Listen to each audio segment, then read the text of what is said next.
如果你在没有音响的古代弹琴，怎样做让全国人听到琴声？聪明的你，先在琴台四周搭起房子，围墙能挡住声音扩散，音波撞上墙壁还会反弹回来。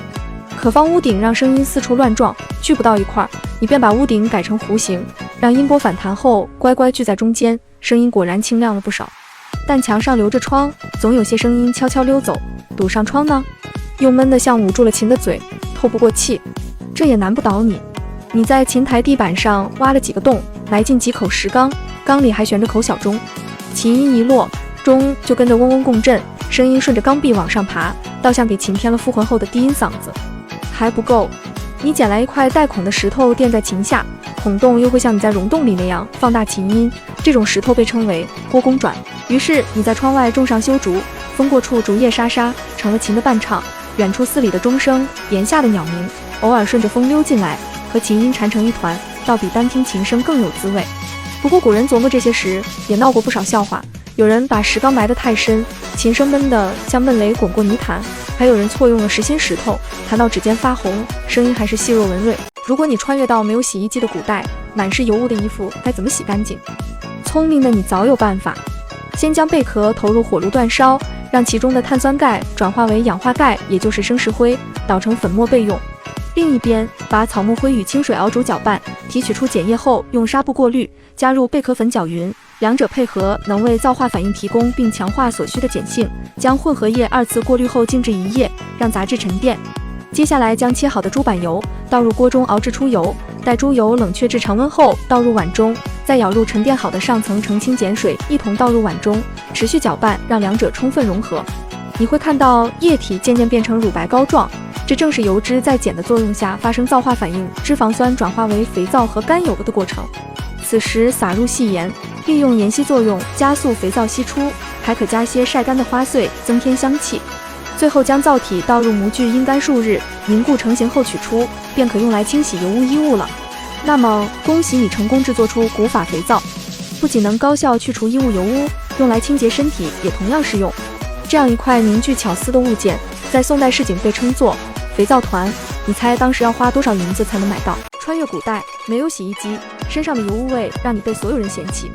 别急，这里有古法肥皂能救你。你知道在古代是如何制作这种能洗净油污的肥皂吗？聪明的你快来看看。先将贝壳投入火炉煅烧，是为了让贝壳中的碳酸钙转化为氧化钙，也就是生石灰，然后捣成粉末备用。另一边，把草木灰与清水熬煮搅拌，是为了提取出碱液，然后用纱布过滤，再加入贝壳粉搅匀。两者配合能为皂化反应提供并强化所需的碱性。接着将混合液2次过滤后静置1夜，让杂质乖乖沉淀下去。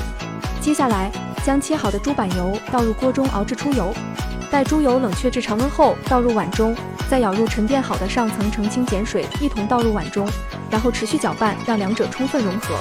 液体渐渐变成乳白膏状，这正是油脂在碱的作用下发生皂化反应，脂肪酸转化为肥皂和甘油的奇妙过程。这时候撒入细盐，利用盐析作用加速肥皂析出，还可以加些晒干的花碎增添香气。这在古代可是让肥皂变得更加受欢迎的小秘诀。最后将皂体倒入模具阴干数日，凝固成型后取出，便可用来清洗油污衣物了。你成功制作出了古法肥皂，这在宋代市井被称作肥皂团，它可不仅能高效去除衣物油污，用来清洁身体也同样适用。你猜猜当时要花多少银子才能买到这种凝聚巧思的物件呢？而且在宋代，肥皂团可不只是清洁好物，还是一些文人雅士之间互赠的风雅礼品。如果你住在没有空调的古代，炎炎夏日里，屋内像个密不透风的蒸笼，怎么才能让房子凉快些？聪明的你先盯上了屋后那条小溪，你挖了条浅渠，将清凉的溪水引到屋前院内，溪水与被晒热的地面形成温差，冷气流顺着地面往屋里钻。你又在渠边种上几棵梧桐，浓密的枝叶挡住正午的烈日，树荫下的空气果然清爽了不少。可到了3伏天，太阳像团火球挂在天上，这点清凉根本不够用。你盯着屋顶的瓦片，忽然有了新主意，不再局限于屋前的溪水，你在屋后另挖一条小渠，让溪水从屋后缓缓流过，又用榫卯结构做了个轮轴，在轴上固定好带刮水板的短竹筒，再把轮轴架在水渠里。当溪水冲击刮水板时，轮轴跟着转动，短竹筒随轴升起，到了屋顶高度便顺势倾斜，将水倒进预先架好的长竹槽里。冰凉的溪水顺着竹槽漫过屋顶，带着热气从屋檐滴落，屋里顿时凉快了大半。恭喜你发明了寒凉垫！除了寒凉垫，古人还会在庭院里挖深井，在墙壁开穿堂风通道，甚至用冰盆除冷。你猜还有哪些藏在老房子里的降温密码？如果你住在没有冰箱的古代，夏天刚买的猪肉放半天就发臭，吃不完的西瓜到傍晚就温热发馊，怎么办？聪明的你，找个透气的竹篮，把吃剩的馒头、没吃完的蔬菜放进去，用绳子吊在井里，井水冷，比地面低10几度，馒头搁里头2天不变硬，黄瓜捞出来还带着冰碴。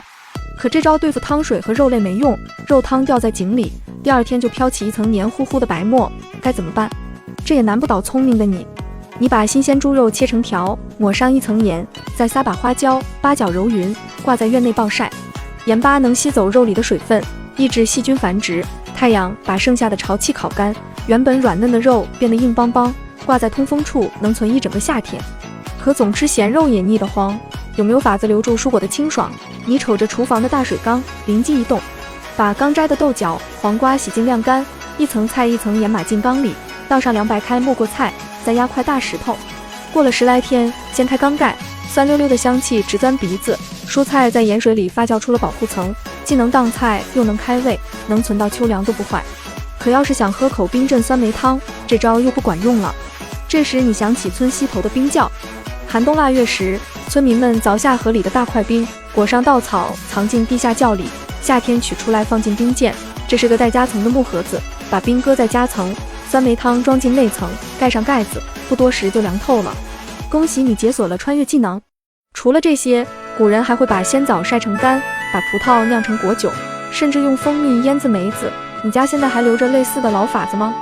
比如奶奶腌菜时总爱压块青石，爷爷晒腊肉必须选南丰田，或者你小时候蹲在井边捞过冰镇西瓜。评论区讲讲那些藏在时光里的保存智慧。如果4腿支撑，面板狭长，可同时供2、3人并坐，无靠无背，朴实无华，便是长凳，也称条凳，是百姓家中最常见的坐具。若在凳面之上增设垂直靠背，椅面宽大，以腿粗壮有力，整体造型大气庄重、稳固威严的，便是官家之椅、太师椅。如果简化太师椅的规制，将靠背与扶手弧线相连，一顺而下，形成上圆下方、环抱包容之态的，便是圈椅。若将圈椅的腿足截短，下设弧形弓子，使其可前后摇摆，体验逍遥自在之感的，便是摇椅。若将摇椅的靠背放倒，与坐面连成一体，可以可靠，能卧能气，观星望月最为适宜的，便是躺椅。如果你想把中秋的月亮永远留在家里，聪明的你在墙上开一个圆洞，这就是月洞门。但月亮是会变的，如何用一扇门表达阴晴圆缺？做成半个月亮，那失去了自然的韵律。